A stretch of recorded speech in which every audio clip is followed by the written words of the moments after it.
Saya tawarkan satu pokok yang pasti sudah sering para saudari-saudara sekalian dengar, yaitu jawaban Bunda Maria terhadap kabar malaikat. Jadilah padaku menurut perkataanmu itu.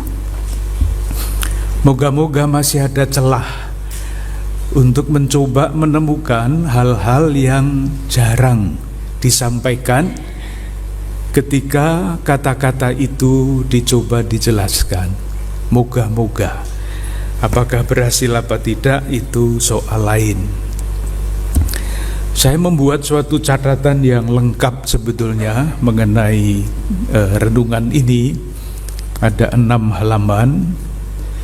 Saya juga berpikir nanti dicetak saja 6 halaman itu, dibagikan lalu kita pulang gitu ya. Iya, saya coba untuk menyampaikan beberapa hal yang berkaitan dengan ulasan ini. Salah satu cara untuk memahami suatu sabda di dalam perjanjian baru ialah melihatnya dengan latar belakang perjanjian lama. Ini jarang dilakukan. Biasanya langsung dijelaskan isinya apa, tafsirannya bagaimana, dan sebagainya.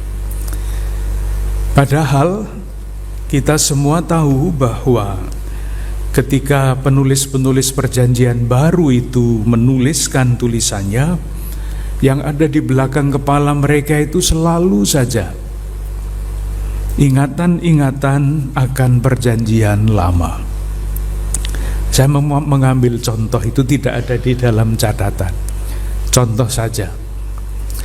Kalau sekarang kita mengatakan bahwa Yesus bangkit pada hari yang ketiga, ini bayangan kita bagaimana? Bayangan kita yang biasa kan Kamis, Jumat, Sabtu, Minggu, atau hari ketiga, atau sesudah 3 hari.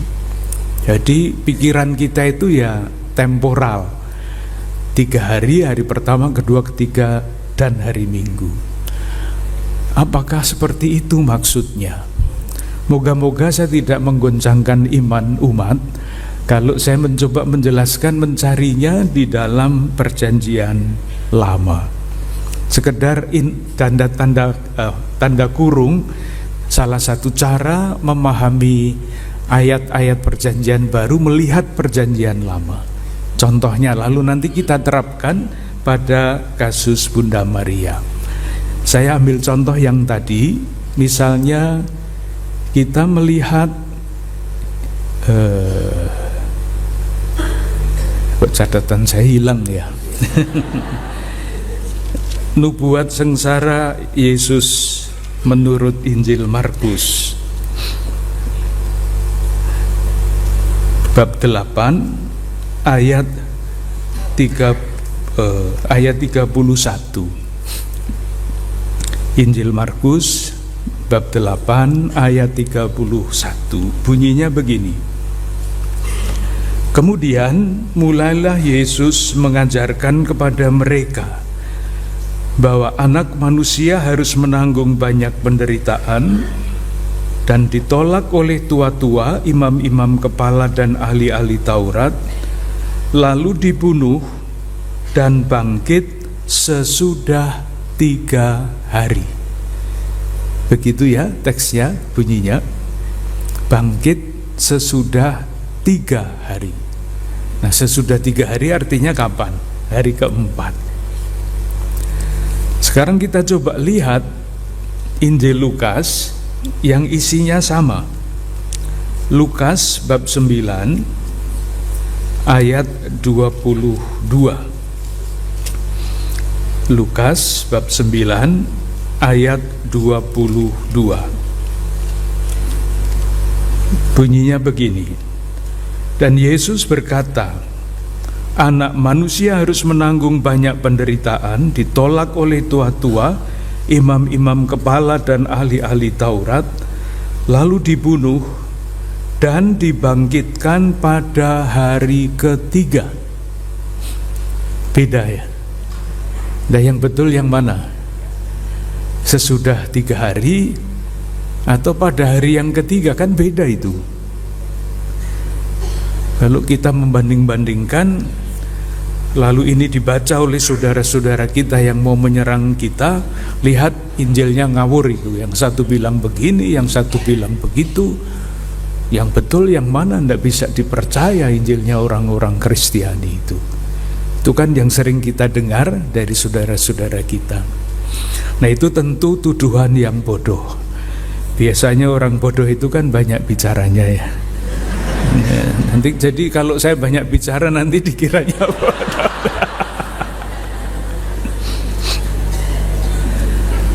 Perbedaan seperti itu hanya bisa kita jelaskan, kita mengerti kalau kita membaca Perjanjian Lama. Coba kita lihat kitab Nabi Hosea bab 6 ayat 2. Kitab Nabi Hosea bab 6 ayat 2. Kuncinya ada di situ untuk memahami perbedaan tadi. Saya baca mulai ayat 1. Ini baru penjelasan, kita belum masuk ke pokok itu. Baru contoh pendekatan terhadap suatu ayat dalam kitab suci.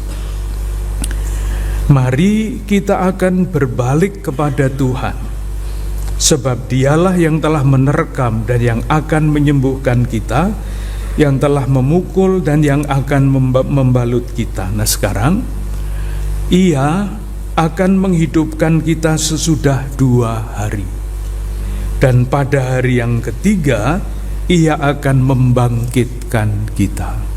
Ini kuncinya. Jadi masalahnya di dalam kitab suci mengenai nubuat sengsara itu bukan sesudah 3 hari atau sesudah pada hari yang ketiga. Di dalam kerajaan surga tidak ada tanggalan lagi.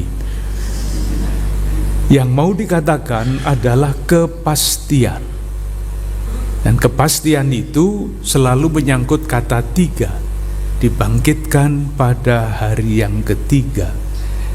Jadi kalau mau membandingkan 2-3 hari, itu artinya salah baca kitab suci menurut cara gereja Katolik.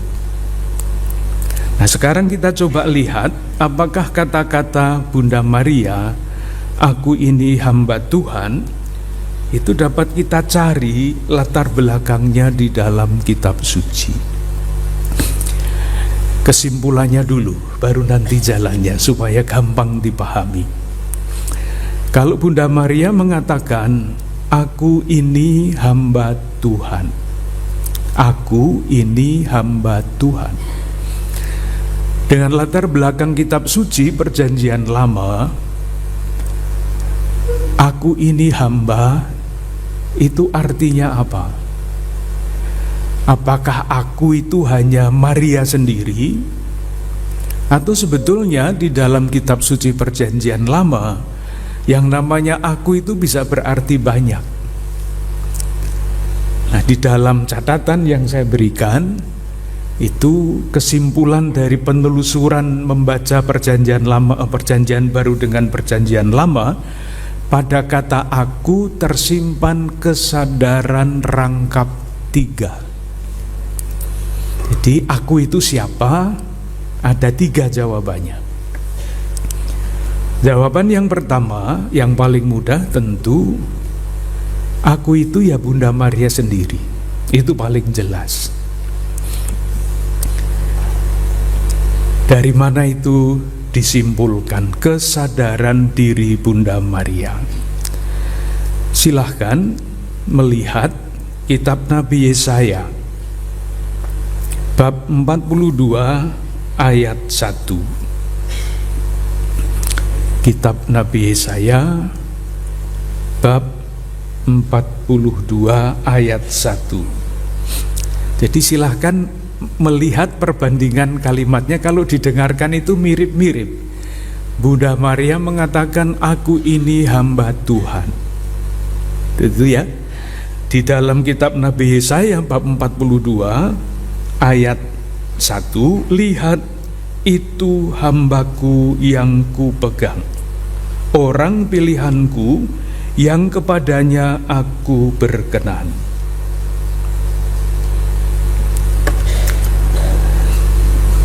Mirip-mirip suaranya Yesaya bab 42 ayat 1 dengan kata-kata Bunda Maria.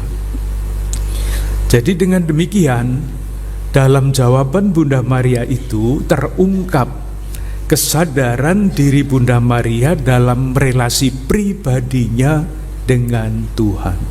Relasi pribadi, aku ini hamba Tuhan. Nah, dari situ nanti harus kita cari maksudnya hamba di situ apa? Apakah hamba itu berarti budak?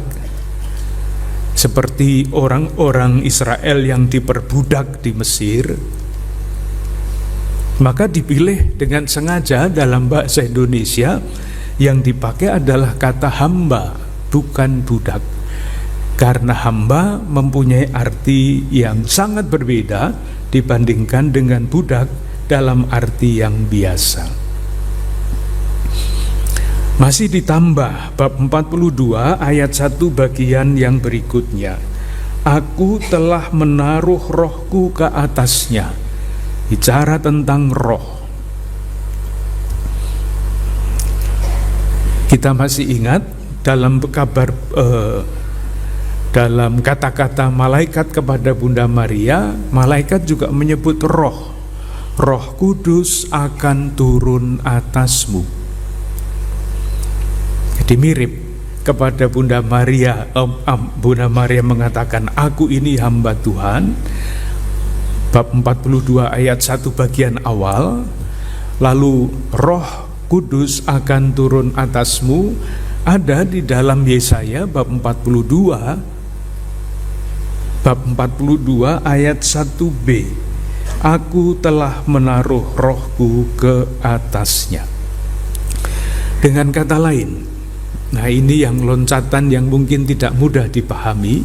Tidak apa-apa, saya mencoba untuk menjelaskan sejelas mungkin kalau bisa. Kalau tidak bisa itu bukan salah saya, itu salahnya kitab suci yang sulit dimengerti. Untuk dapat memahami apa artinya hamba menurut kitab suci, harus dibaca kitab Nabi Yesaya bab 42 ayat 1 sampai 9, bab 49 ayat 1 sampai 7, dan bab 52 ayat 13 sampai bab 53 ayat 12. Panjang. Yang dibicarakan oleh Yesaya oleh kitab Nabi Yesaya di dalam ketiga teks itu adalah gambaran seorang hamba Tuhan. Kalau ditanya siapa dia itu, tidak jelas. Identitasnya tidak jelas. Hanya disebut hamba Tuhan yang misterius, dipimpin oleh Roh, dipilih oleh Tuhan, diberi tugas. Hamba Tuhan ini nanti ketemunya di dalam perjanjian baru adalah Yesus yang menanggung sengsara bukan karena kesalahannya sendiri, tetapi menanggung sengsara dosa umat manusia. Yang ada di dalam kitab Nabi Yesaya 3 bab tadi, yang ditampilkan adalah seorang hamba seperti itu, yang bukan karena kesalahannya sendiri dibebankan kepadanya kesalahan orang banyak. Sekali lagi, ketemunya adalah Yesus yang menebus dosa-dosa manusia. Nah, ini yang sekarang mulai agak moga-moga jelas ya. Kalau hamba Tuhan di dalam kitab Nabi Yesaya itu misterius, tidak jelas siapa. Dalam perjalanan waktu sejarah keselamatan, hamba itu adalah Yesus. Nah, Kalau Bunda Maria menyebut dirinya hamba dan dipahami dengan latar belakang kitab Nabi Yesaya, kemudian disadari kepenuhannya di dalam diri Yesus, jadi Bunda Maria itu siapa yang menyebut dirinya hamba? Jawabannya jelas sekali. Bunda Maria adalah murid Yesus yang paling sempurna. Yang dibicarakan di dalam kitab Nabi Yesaya tanpa nama, di dalam perjanjian baru namanya Yesus. Nah, kalau Bunda Maria menyebut dirinya hamba, dia adalah, meskipun dia itu ibunya Yesus, Maria itu adalah Yesus kecil yang sempurna, hamba Tuhan. Moga-moga tidak terlalu sulit untuk dipahami. Jadi saya mencoba untuk menjelaskan, kalau Bunda Maria mengatakan aku ini hamba Tuhan, hamba mesti dicari di mana arti kata itu. Tidak dicari di dalam kamus besar bahasa Indonesia, tidak ketemu. Dicari di Google juga tidak ketemu.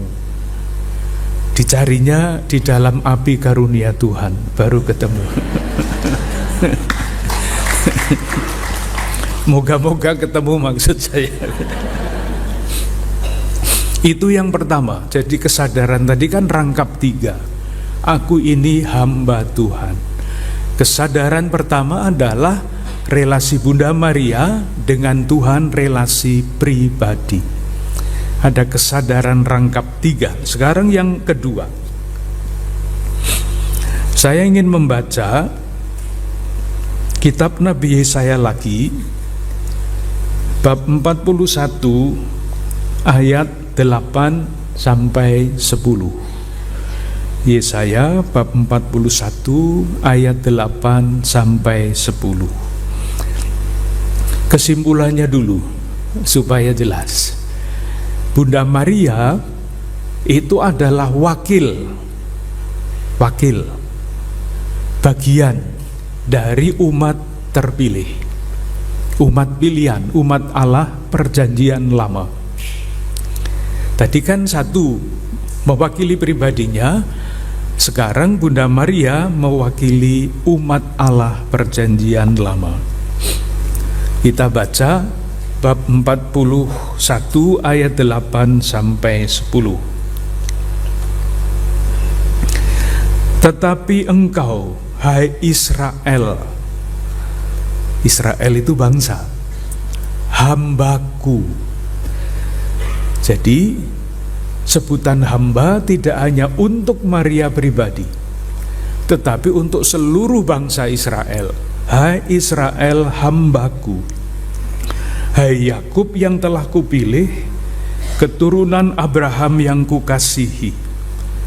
Engkau yang telah kuambil dari ujung-ujung bumi, dan yang telah kupanggil dari penjuru-penjurunya. Aku berkata kepadamu, engkaulah hambaku, aku telah memilih engkau, dan tidak menolak engkau. Kata-kata yang muncul lagi, janganlah takut, sebab aku menyertai engkau. Janganlah bimbang, sebab aku ini Allahmu. Kata-kata yang diucapkan oleh malaikat Gabriel kepada Bunda Maria itu mirip-mirip dengan yang diucapkan oleh Tuhan kepada hambaku Israel itu. Tuhan menyertai engkau, jangan takut. Itu ada pada Injil Lukas, masih di dalam kisah kabar Maria menerima kabar dari malaikat itu. Tuhan menyertai engkau, jangan takut. Persis yang dikatakan Tuhan kepada Israel hambanya, kepada bangsa Israel yang disebut umat terpilih. Kemudian Yesaya bab 43 ayat 3. Sebab akulah Tuhan Allahmu yang Maha Kudus, Allah Israel juru selamatmu. Jangan takut, sebab aku telah menebus engkau dan memanggil engkau dengan namamu, engkau ini kepunyaanku. Jadi bagaimana?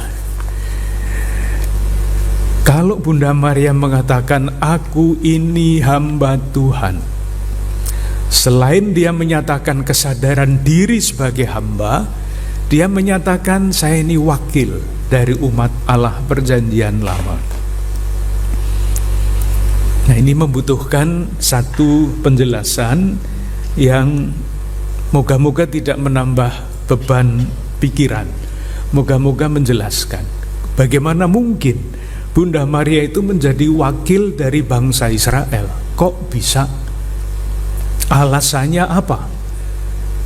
Tidak bisa dikatakan begitu saja Bunda Maria itu wakil umat Israel. Alasannya apa? Kita mesti kembali ke sejarah yang amat sangat panjang.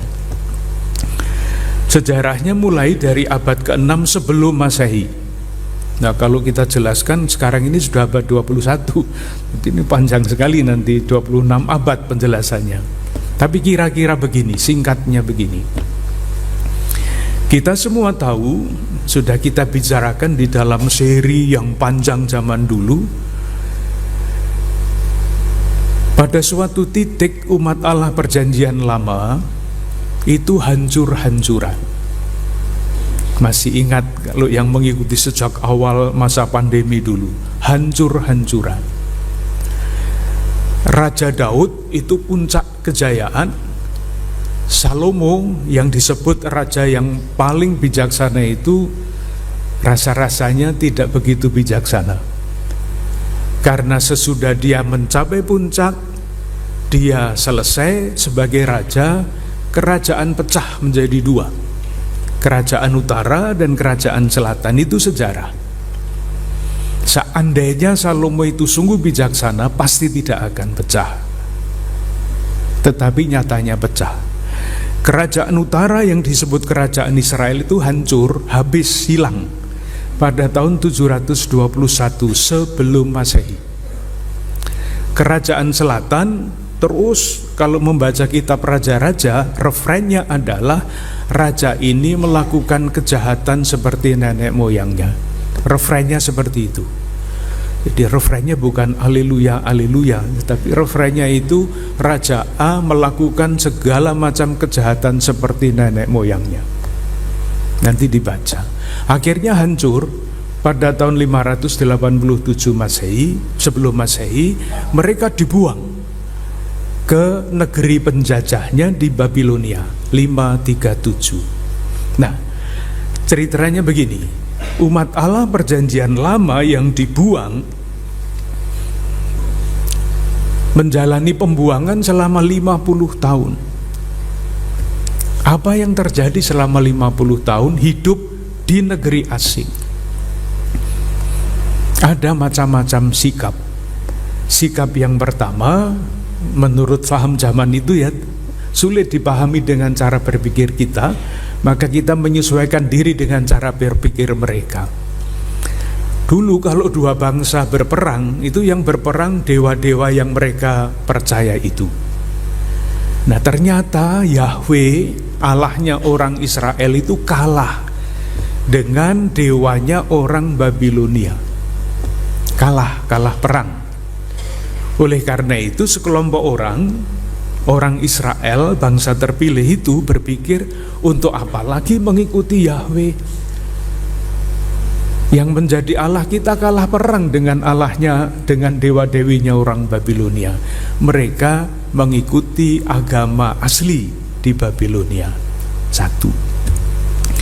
Kelompok kedua, pebisnis. Orang Yahudi kan jago ya, di mana-mana sampai sekarang.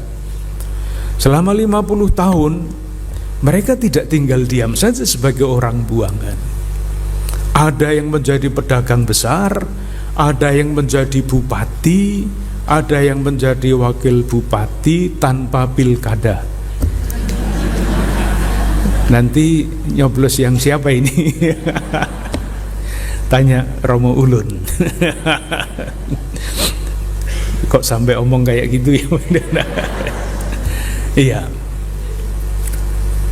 Nah, ketika pada tahun 537 raja yang mengalahkan Babilonia, Raja Persia, membolehkan orang-orang itu kembali ke tanah air mereka, mereka pikir untuk apa pulang ke tanah air yang sudah hancur-hancuran.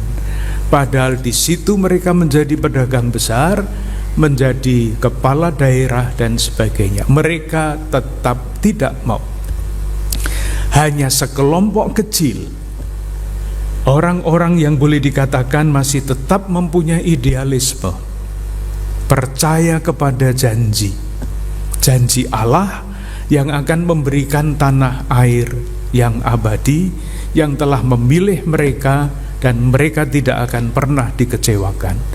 Inilah yang di dalam buku-buku rohani sering disebut dengan istilah sisa Israel. Sisa, istilahnya saja kan tidak enak didengar ya, sisa. Karena hanya sekelompok kecil inilah yang masih mempunyai kepercayaan akan janji Allah. Nah, ketika ketika izin untuk kembali ke tanah terjanji itu diberikan, kelompok kecil ini yang akhirnya kembali ke Palestina, membangun kembali tanah air mereka yang sudah hancur-hancuran. Inilah yang disebut kelompok sisa Israel atau orang-orang miskin, bukan miskin jasmani juga, tapi lebih-lebih miskin itu tidak mengandalkan diri sendiri tetapi mengandalkan Allah yang tetap setia kepada janji Allah. Inilah asal mula spiritualitas yang disebut spiritualitas orang-orang miskin Yahweh. Dan Bunda Maria, Santo Yosef khususnya Bunda Maria itu hidup di dalam tradisi spiritualitas itu. Tidak termasuk orang yang putus asa karena merasa Allahnya kalah, tidak merasa sudahlah ditinggalkan saja janji-janji Tuhan itu, toh sudah bisa membangun hidup sendiri yang makmur dan sebagainya. Meskipun mereka kecil, meskipun mereka lemah, tetap percaya kepada janji, kembali ke Palestina, membangun kembali tanah air mereka. Nah, kelompok kecil ini mempunyai nyanyian yang kemudian digubah oleh Injil Lukas menjadi Kidung Maria.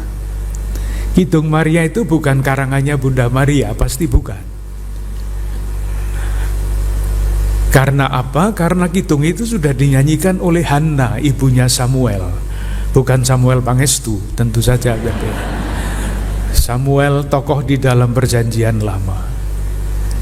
Sudah dinyanyikan, hanya sesudah Yesus bangkit, nyanyian yang populer di antara kelompok Anawim Yahweh, orang-orang miskin Yahweh itu digubah, disesuaikan dengan peristiwa kebangkitan Yesus, ditempatkan di dalam amit-amit mulut Bunda Maria.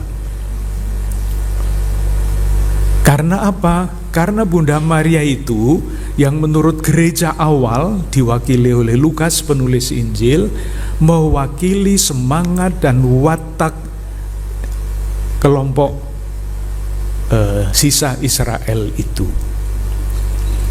Tadi kan kita mau mengatakan bagaimana caranya menjelaskan bahwa kesadaran Bunda Maria yang kedua adalah wakil dari umat Allah perjanjian lama.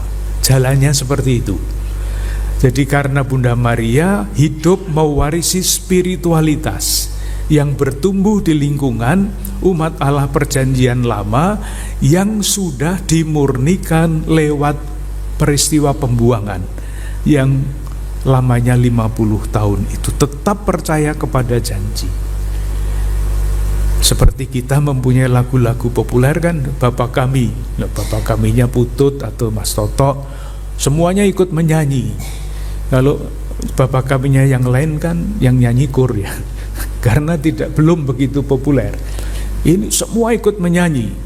Kidung Magnificat adalah kidung yang sangat populer, sudah biasa kemudian dipopulerkan oleh Lukas lewat Bunda Maria. Bunda Maria mewakili umat Allah Perjanjian Lama yang sudah dijernihkan itu. Itulah sebabnya Bunda Maria juga disebut Putri Sion, Yerusalem. Jadi tidak mewakili dirinya sendiri itu. Kalau kita menyebut Maria Putri Sion, itu bukan Maria sendiri yang tampil, tapi seluruh umat Allah Perjanjian Lama ada di balik sebutan itu. Dengan kata lain, Bunda Maria mewakili watak dari bangsa yang sudah disucikan kembali menjadi suara hati umat dan seterusnya. Itu kesadaran diri yang kedua. Kesadaran diri yang ketiga, Bunda Maria di dalam Aku Ini Hamba Tuhan mewakili seluruh umat manusia, mewakili bangsa-bangsa. Dari mana itu disimpulkan? Kembali lagi kita lihat, kita cari di dalam kitab Nabi Yesaya. Yang saya kutip sebagai tawaran adalah Yesaya bab 42 ayat 6 sampai 7. Jadi 3 teks dari kitab Nabi Yesaya itu kunci untuk memahami jawaban Bunda Maria itu. Yang sekarang adalah 42 ayat 6 sampai 7. Aku ini Tuhan telah memanggil engkau untuk maksud penyelamatan. Telah memegang tanganmu, aku telah membentuk engkau dan memberi engkau menjadi perjanjian bagi umat manusia, menjadi terang untuk bangsa-bangsa, untuk membuka mata orang buta, untuk mengeluarkan orang hukuman dari tempat tahanan, dan mengeluarkan orang-orang yang duduk dalam gelap dari rumah penjara.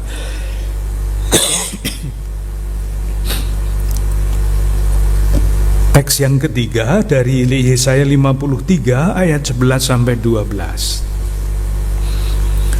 Sesudah kesusahan jiwanya, ia akan melihat terang dan menjadi puas. Dan hambaku itu sebagai orang yang benar akan membenarkan banyak orang oleh hikmatnya. Sebab itu aku akan memberikan bagian kepadanya bersama orang-orang besar. Mungkin kitab sucinya para ibu dan bapak, para suster, saudari-saudara sekalian berbeda. Iya, serius. Karena ada terjemahan baru dari tahun 2022. Ini terjemahannya lain. Karena kalau kita membaca yang lama itu susah dipahami, lalu dijelaskan di sini. Intinya saya kira tidak terlalu sulit dijelaskan. Kalau dikatakan bahwa aku ini hamba Tuhan, hamba itu pertama adalah misterius. Kalau Maria menyamakan diri dengan itu, ia mengungkapkan kesadaran pribadinya, kesadaran akan peranannya di tengah umat Israel, dan peranannya untuk seluruh umat manusia. Mungkin dari situ Bunda Maria dalam penampakan tahun 1945 di Belanda menyatakan diri sebagai Maria Bunda segala bangsa. Jadi rupanya Bunda Maria yang menampakkan diri itu sudah memahami sungguh-sungguh ketika bagian dari kitab Nabi Yesaya itu mempunyai peran bagi seluruh umat manusia. Jadi bagaimana? Saya moga-moga jelas. Aku ini hamba Tuhan, kesadaran rangkap 3. Tadi kan Romo Bernard berpesan supaya kita tidak hanya tahu tentang kitab suci. Betul Romo ya? Ini tadi pengetahuan yang kita bicarakan. Untuk tahu itu harus memahami ini, pengetahuan. Maka karena Yesus kecil yang hilang di Yerusalem memberi nasihat kepada kita untuk mencoba mencari jalan apa maknanya itu bagi kehidupan kita, maka mesti muncul butir-butir refleksi. 1-2 butir refleksi. Yang pertama, kesadaran jati diri pertama sebagai hamba itu menyangkut pribadi seorang. Jadi kita bisa langsung bertanya kepada diri kita sendiri, bagaimana saya mengartikan hidup kita. Seperti Bunda Maria mengartikan hidupnya dengan menyebut diri hamba. Dari situ segala macam pilihan akan muncul. Karena kesadaran diri yang paling dasar itu akan menentukan pilihan-pilihan kita di dalam kehidupan yang nyata. Saya mudah sekali biasanya menggunakan istilah ini soal jabatan misalnya. Kita menggunakan kata jabatan itu kan ada beberapa kata yang bisa disambungkan ya dengan kata jabatan itu. Misalnya menduduki jabatan. Menduduki jabatan. Kalau yang duduk itu sekurus Romo Bernard, enggak apa-apa. Seterusnya saya enggak berani Romo.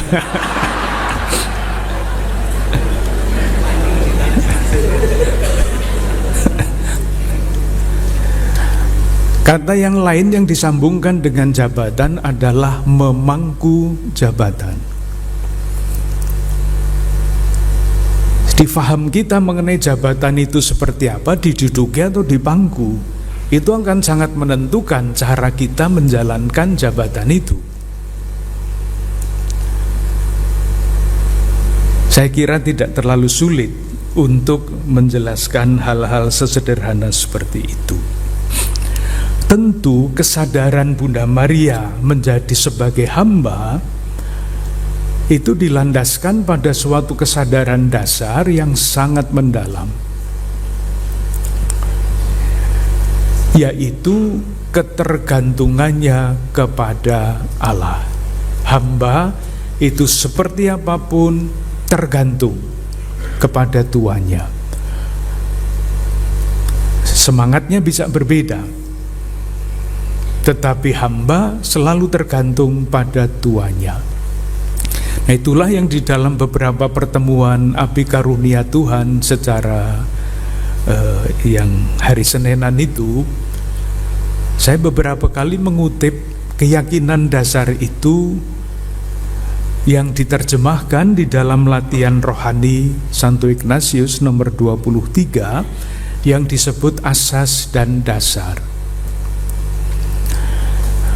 Kesadaran itu dirumuskan begini: manusia itu diciptakan oleh Tuhan untuk memuliakan, meluhurkan, dan mengabdi Tuhan. Itu keyakinan dasar. Tujuan kita diciptakan itu untuk apa? Itu akan menentukan seluruh pilihan-pilihan kita. Untuk memuliakan Tuhan, untuk meluhurkan namanya, dan untuk berbakti kepadanya. Lalu bagian berikutnya di dalam latihan rohani Santo Ignatius itu disebut yang lain-lain mesti membantu supaya tujuan utama manusia diciptakan itu dapat dilaksanakan. Di dalam diri Maria, pilihan dasar itu dijamin, dirawat, Karena oleh malaikat dikatakan roh Tuhan akan turun ke atasmu. Dan seperti seperti Tuhan Yesus selalu membiarkan dirinya dipimpin oleh Roh Kudus, demikian juga Bunda Maria membiarkan dirinya dipimpin oleh Roh Kudus. Pernah merasakan dipimpin oleh Roh Kudus itu seperti apa? Silir-silir gitu kira-kira. Nggak jelas, silir-silir itu bisa alasannya macam-macam. Yang bagi saya sangat jelas adalah ketika kita membiarkan diri kita dipimpin oleh Roh Kudus, itu pilihan-pilihan hidup kita, kecil maupun besar, itu pasti bisa dinilai benar dan baik. Ketika yang kita pilih itu bukan yang benar dan yang baik, itu tanda bahwa sebetulnya kita belum menempatkan diri kita dengan judul seperti Bunda Maria, hamba Tuhan, dan tidak membiarkan diri kita dipimpin oleh Roh Kudus. Kunjungan Bapak Suci Paus Fransiskus masih terus dibicarakannya pada hari-hari ini, 1,5 bulan sesudah beliau berangkat pulang, maksud saya. Kesederhanaannya yang adalah pilihan-pilihan hidupnya. Saya mendapat kesempatan untuk melihat dari dekat beliau. Salah satu yang saya perhatikan adalah sepatunya. Seorang paus itu biasanya sepatunya merah untuk mencerminkan kewibawaannya. Paus Fransiskus sepatunya hitam dan sudah ada garis-garis putih, tandanya sudah lecek gitu, sudah lama. Sepatunya Romo Ulun jauh lebih baik daripada sepatu. Nanti boleh membalas. Itu pilihan, bukan kebetulan. Kurang apa kalau mau yang macam-macam. Dan bukan hanya pilihan kecil soal sepatu yang kelihatannya sederhana tetapi sangat berpengaruh bagi gereja. Ketika beliau memilih untuk tidak tinggal di istana kepausan, tetapi tinggal di Domus Sancta Marta, tempat tinggal para fungsionaris di Vatikan. Itu kelihatannya hanya pindah rumah, tetapi bagi pengamat kesimpulannya adalah Paus Fransiskus sedang mengubah, mentransformasi gereja. Kepemimpinan di dalam gereja dari kepemimpinan monarkis feodal menjadi kepemimpinan yang melayani. Tanda kurung ya, refleksi saya pribadi, tidak usah dikait-kaitkan dengan orang lain. Kemarin saya mengikuti serah terima jabatan uskup Ujung Pandang, Makassar. Saya diberi kesempatan untuk memberi homili. Susah memberi homili karena bacaannya itu celakalah kamu, celakalah kamu.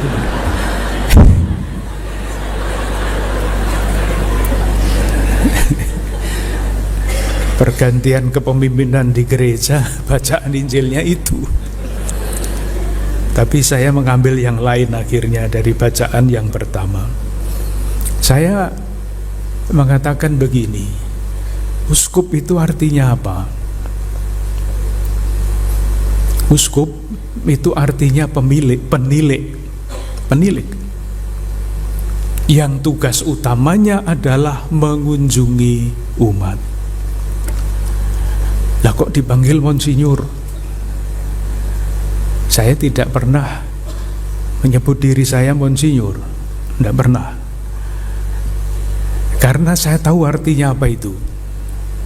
Monsinyur itu gelar yang sangat feodal.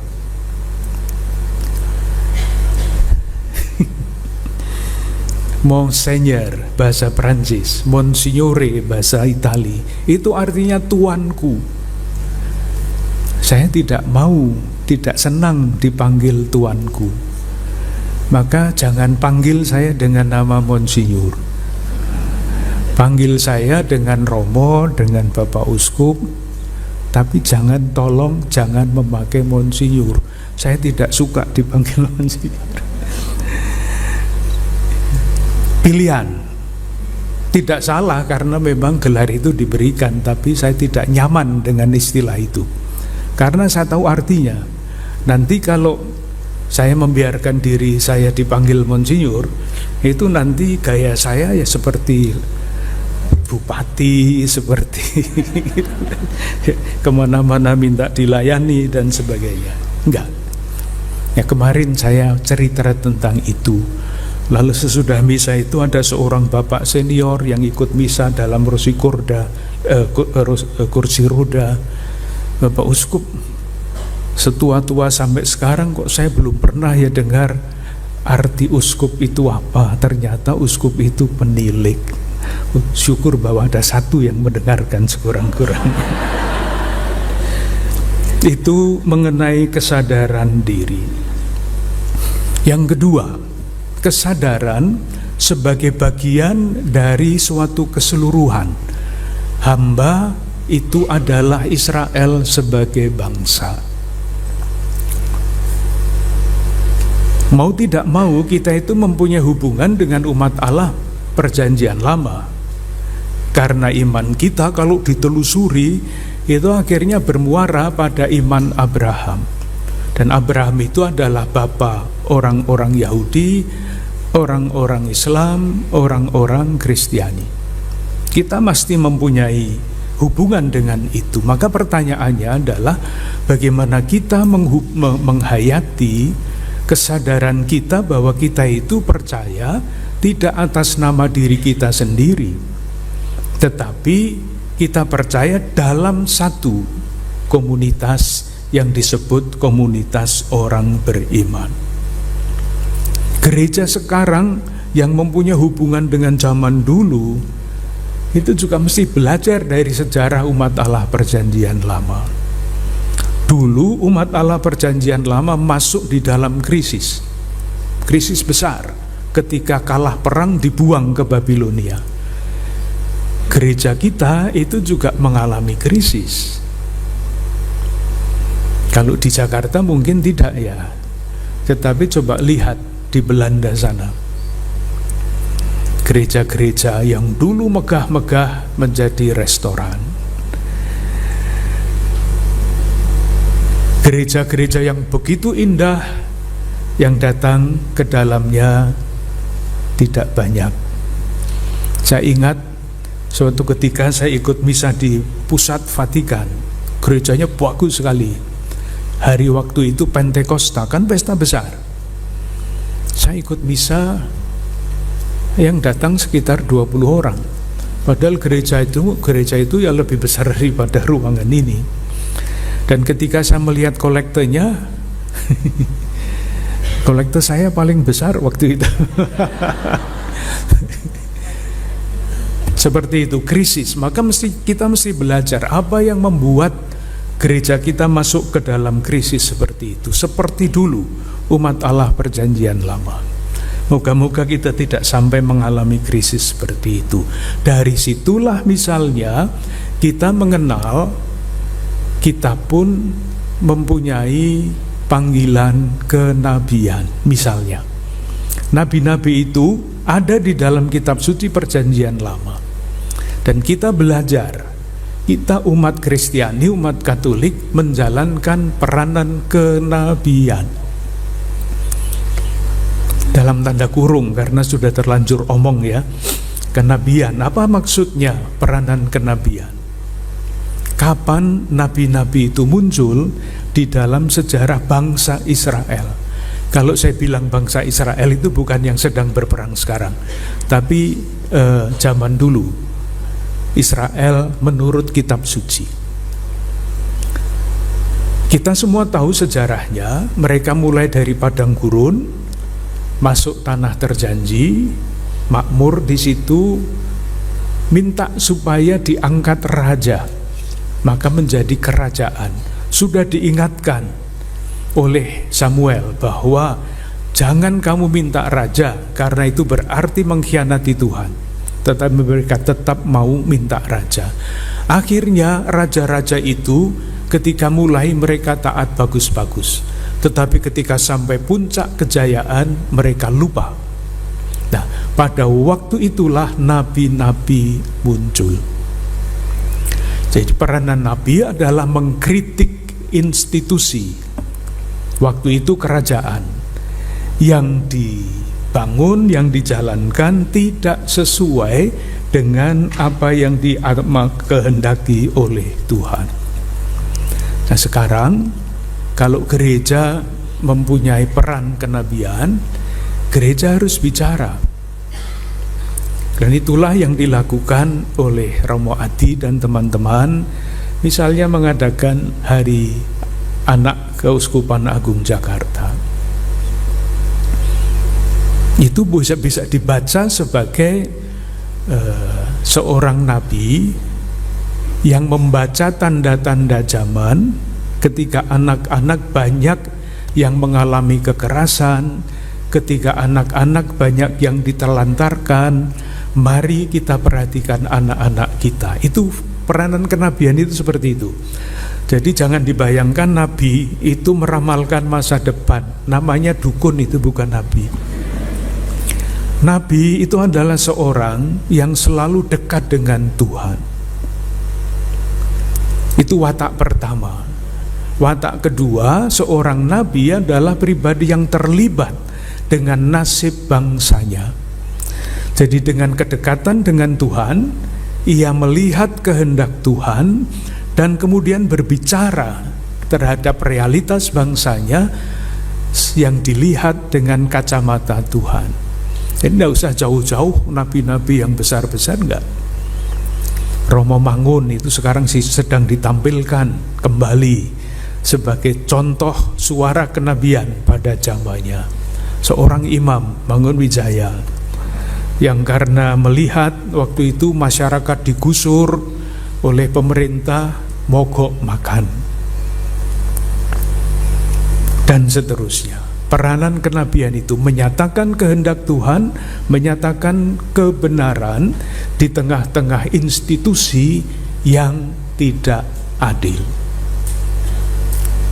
Nah, kalau Bunda Maria menyebut aku ini hamba Tuhan dengan kesadaran sebagai bagian dari keseluruhan, itu sekarang tentu diwariskan kepada pribadi-pribadi yang khusus menyampaikan suara kenabian pada zaman sekarang, dan sebagai kepada gereja. Nanti kalau para religius, para suster, bruder, imam-imam biarawan mempelajari sejarah munculnya gerakan kenabian di dalam kitab suci, itu sangat mirip dengan munculnya tarekat-tarekat di dalam gereja sebagai kritik terhadap institusi gereja sendiri. Yang ketiga, kesadaran ketiga, yaitu peranan hamba itu untuk segala bangsa, untuk umat manusia.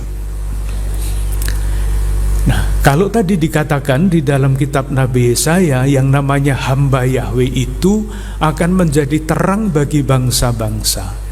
Yang disebut bangsa-bangsa adalah bangsa-bangsa yang tidak mengenal Allah. Sekarang atau dalam gereja modern itu namanya misi.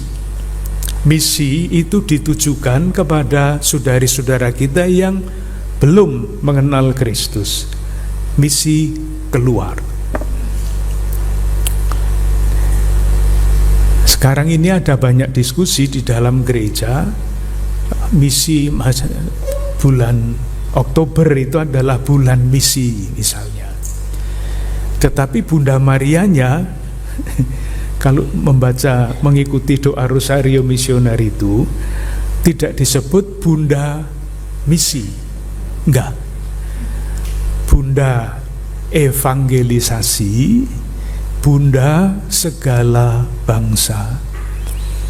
Kok bergeser? Dulu istilahnya misi, sekarang kok evangelisasi, maksudnya apa? Maksudnya panjang. Tetapi mudahnya begini. Sekarang yang paling banyak dipakai itu bukan kata misi, meskipun istilah misioner itu masih terus dipakai. Tapi yang paling banyak dipakai sekarang adalah evangelisasi. Termasuk perubahan nama di departemen di Vatikan sana. Dulu namanya propaganda fide. Itu artinya mempropagandakan kepercayaan iman. Sekarang namanya adalah dikasteri untuk evangelisasi bangsa-bangsa, bukan misi terhadap bangsa-bangsa. Bedanya apa? Yaitu tadi, evangelisasi itu jauh lebih luas daripada misi. Misi itu datang ke tengah-tengah saudara-saudara kita yang tidak percaya kepada Kristus, dan kemudian memberi kesaksian, mengajar, mengajak dan sebagainya supaya percaya kepada Kristus. Evangelisasi dari kata Injil. Evangelisasi dengan demikian artinya struktur-struktur kehidupan di dalam masyarakat mesti dijiwai oleh semangat Injil. Jadi di dalam gereja Katolik pun evangelisasi harus dijalankan, karena banyak lembaga-lembaga di dalam gereja yang belum memberi tempat yang memadai untuk ditanamkannya nilai-nilai Injil. Pada tahun 83, Santo Paus Yohanes Paulus II itu menyerukan istilah baru, evangelisasi baru. Lalu dijelaskan. Paus sendiri tidak menjelaskan apa artinya evangelisasi baru, jadi kita boleh menafsirkan semau-mau kita. Yang penting adalah ini, apakah misi, saya menggunakan istilah misi dengan sengaja ya, apakah misi itu dengan sendirinya sama dengan evangelisasi? Tidak. Misi itu memang bisa berhasil mengkatolikan orang, berhasil membuat suatu negara menjadi negara Katolik misalnya, seperti di Amerika Latin. Itu hampir semua negara kan Kristiani semua, Katolik semua itu. Apakah dengan menjadi negara tanda petik Katolik yang penduduknya itu semuanya Katolik, hidup di sana itu hidup seperti di dalam kerajaan Allah apa enggak?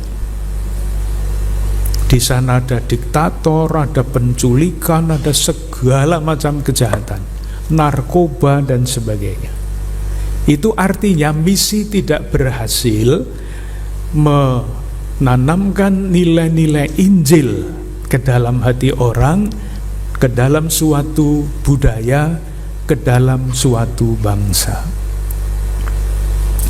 Saya bacakan satu naskah dari abad ke-16 dari salah satu negara di Amerika Latin yang seluruhnya Katolik. Kata-katanya begini, mulai dengan kata aduhai tapi sesudahnya jelek.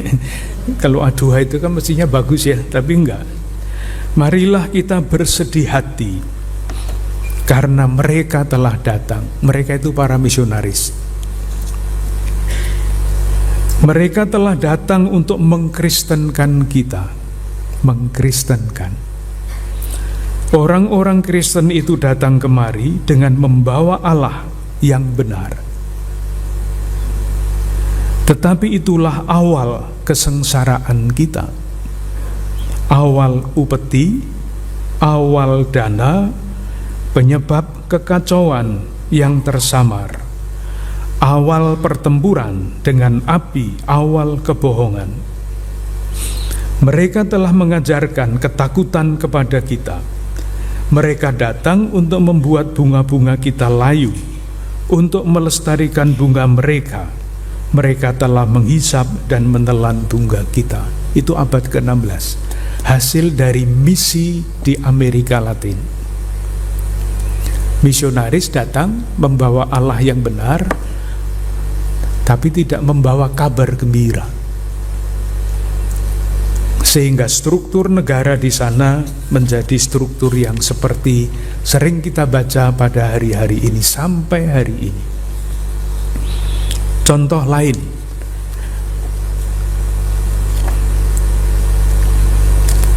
tahun 1985, jadi 1983 itu Paus Yohanes Paulus II mengunjungi Amerika Latin di Haiti. Sampai sekarang negara itu perang terus juga, untuk menyampaikan pesan kepada konferensi uskup-uskup Amerika Latin. Itu tahun 83. Tahun 85 beliau berkunjung ke negara lain di Amerika Latin, Peru. Apa yang terjadi di sana? Seorang atau 3 orang dari Indian dalam peristiwa itu membawa kitab suci dan menyerahkan kepada Paus Yohanes Paulus II, diiringi kata-kata ini: kami, orang-orang Indian Andes dari Amerika, telah bertekad memanfaatkan kunjungan Yohanes Paulus II untuk mengembalikan Alkitabnya. Sebab selama 5 abad, Alkitab itu tidak memberi kami kasih maupun damai ataupun keadilan. Silahkan menerima kembali Alkitab Anda dan mengembalikannya kepada para pemeras, penjajah, karena mereka lebih membutuhkan perintah-perintah susila yang terkandung di dalamnya.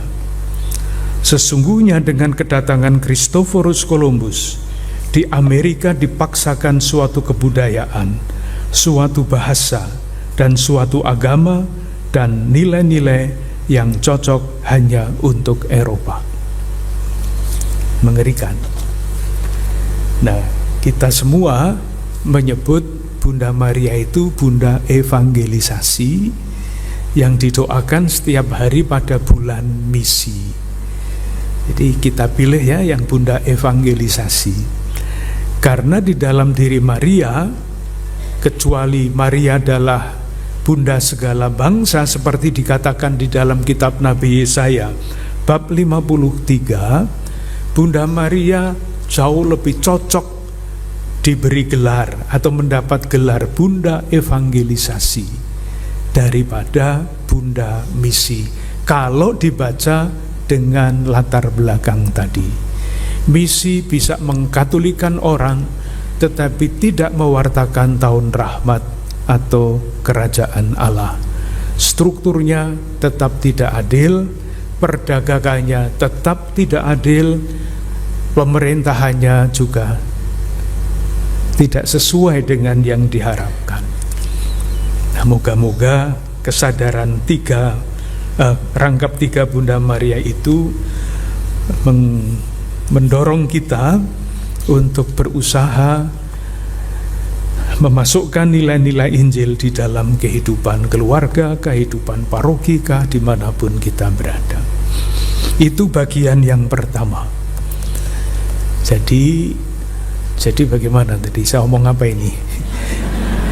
Saya mencoba menjelaskan satu ayat itu, aku ini hamba Tuhan, dengan latar belakang kitab Nabi Yesaya 3 bab tadi, 42, 49, 52 dan 53 dari kitab Nabi Yesaya. Dalam kata-kata aku ini hamba Tuhan ada kesadaran rangkap 3. Bagian pengetahuannya itu, bagian refleksinya tadi saya coba sampaikan. Tentu ini hanya salah satu usaha. Silahkan para ibu dan bapak, para suster, saudari-saudara sekalian melanjutkan refleksi itu. Apa konsekuensinya kalau kita meneladan Bunda Maria yang berkata, aku ini hamba Tuhan? Bagian yang kedua, disesuaikan dengan waktu. Waktunya tinggal 10 menit. Jadi saya lari. Bagian yang kedua, aku ini hamba Tuhan, jadilah padaku menurut perkataanmu itu. Nah, itu yang mau kita pelajari sekarang, menurut perkataanmu itu. Nah, untuk memahami hal itu, menurut perkataanmu itu, kita minta bantuan. Bantuan kepada siapa?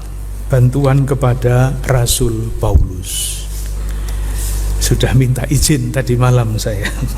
Minta izin. Surat Rasul Paulus tidak terlalu panjang. Kalau kita mengingat kembali pembelajaran kita mengenai surat Rasul Paulus di zaman pandemi dulu, kita mengatakan bab 1 sampai bab 11 dari surat Rasul Paulus kepada orang Roma itu adalah bagian dari iman, kepercayaan, pokok-pokok pengetahuan iman. Mulai bab 12 yang dibicarakan adalah konsekuensi iman. Artinya moralitas yang dilandaskan pada keyakinan iman. Moga-moga jelas ya. Kalau pengetahuan iman, aku percayakan Allah Bapa yang Maha Kuasa, itu kan itulah pokok iman. Tetapi nanti kalau iman itu harus diterjemahkan ke dalam perilaku moral, lalu yang harus kita baca bukan syahadat para rasul. Yang harus kita baca adalah misalnya ajaran sosial gereja, misalnya. Nah, coba sekarang perhatikan bab 12 ayat 1 yang membatasi bab 1 sampai bab 11. Lalu bab 12 itu mulai bagian yang berbeda. Bab 12 ayat 1 itu mulai dengan kata karena itu. Itu artinya apa?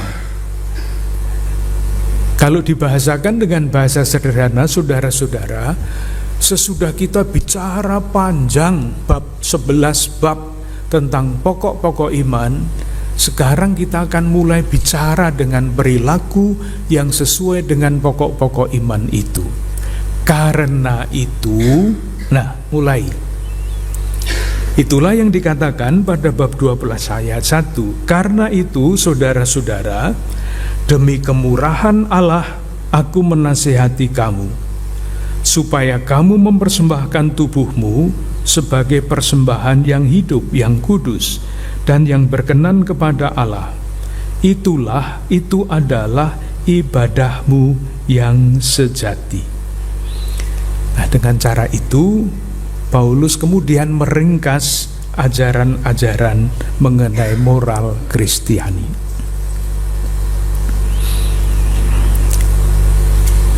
Moga-moga jelas ya, bab 1 sampai bab 11 itu pokok-pokok iman, karena itu konsekuensi moralnya. Di dalam edisi yang baru itu, nanti kalau membaca mungkin tidak akan sangat kelihatan ya, tapi ada perubahan dibandingkan dengan kitab suci yang lama dalam kata korban. Korban itu bisa ditulis dengan O, korban. Bisa ditulis dengan U, kurban. Yang dipilih di dalam terjemahan yang baru itu adalah yang kedua, kurban, pakai U. Karena kurban itu jelas hubungannya adalah persembahan. Kurban persembahan. Kalau korban pakai O itu bisa korban lalu lintas, bisa korban tindak pidana perdagangan orang, beda. Yang di sini konsisten memakai kata korban. Ini masih baru karena siapa masih pakai yang lama, belum ada coretan-coretannya.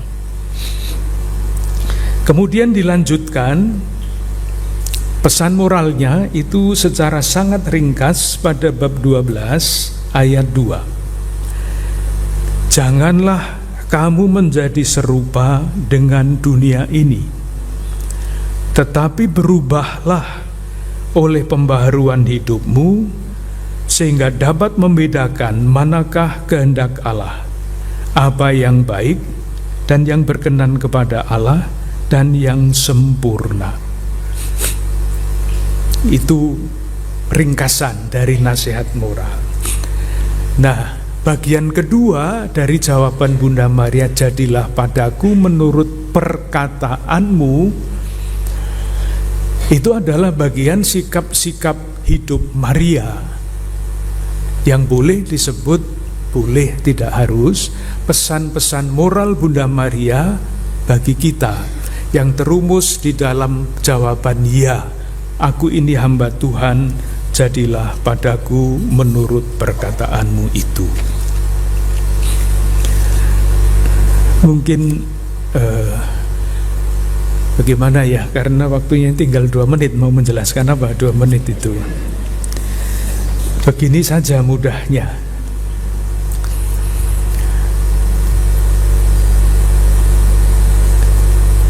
Kita semua diharapkan sampai apa tidak itu soal lain. Diharapkan sampai pada jawaban ya Bunda Maria dengan pengertian tadi. Dan ketika saya sampai itu bisa 100%, kalau sampai 30%, 40% sudah lumayan. Lalu konsekuensi hidup kita seperti apa?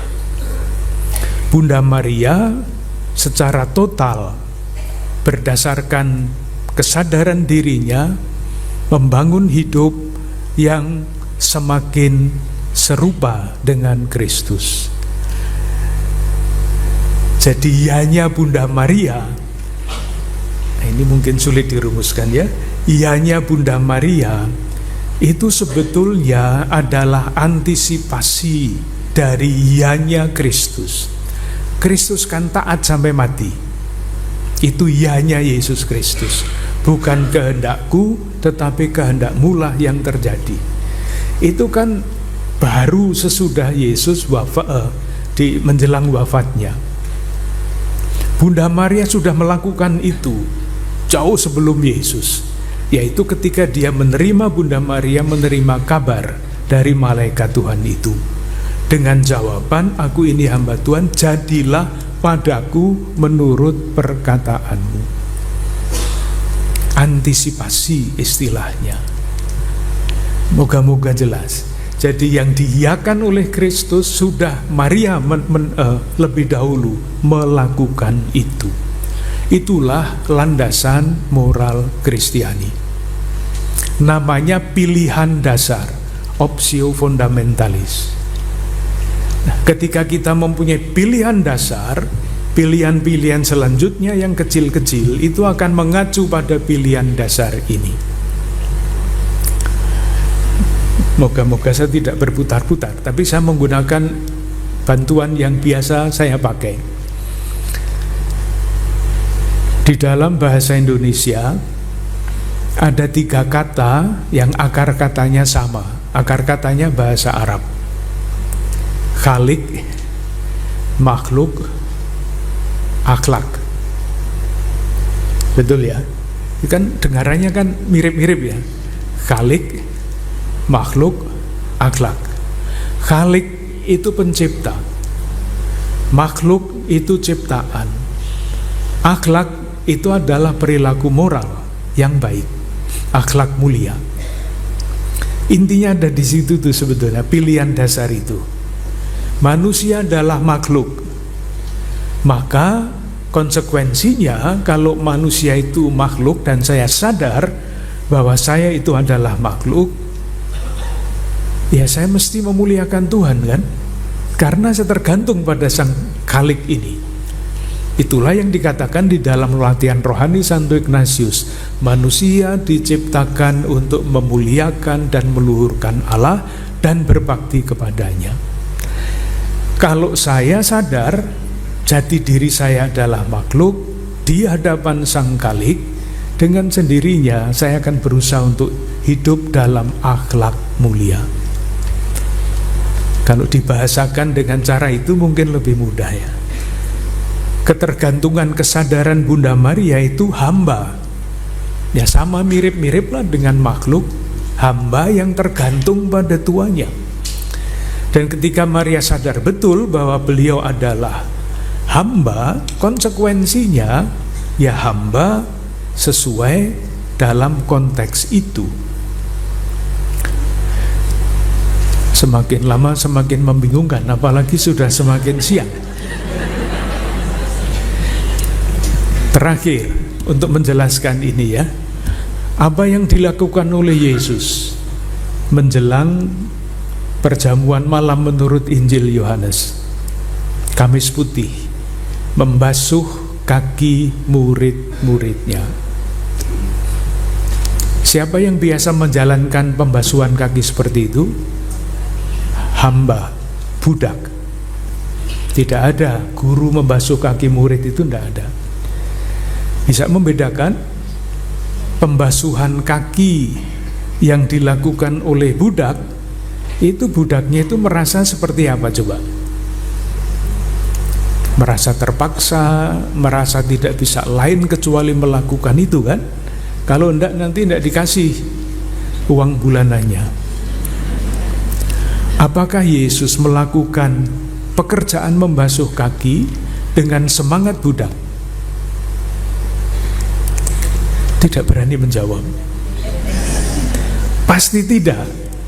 Karena pengantar dari Injil Yohanes yang tadi diterangkan dengan sangat bagus oleh Romo Bernard, ketika tiba saatnya ia mencurahkan kasihnya sampai sehabis-habisnya.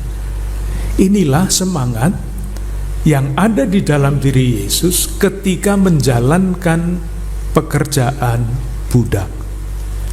Bedanya yang dilakukan sama. Kok bedanya kok yang dilakukan sama ya? Bahasa Indonesianya bagaimana ini? Yang dilakukan sama, mencuci kaki. Semangatnya tidak sama. Budak mencuci kaki dengan terpaksa. Yesus mencuci kaki dengan sebagai simbol mencurahkan cintanya sampai sehabis-habisnya. Itulah wujud moralitas Kristiani. Jadi yang dilakukan Yesus pada akhirnya sudah didahului oleh Bunda Maria, dan harapannya diteruskan oleh kita. Terima kasih, selamat siang. Nanti yang lain-lain bisa dibaca sendiri.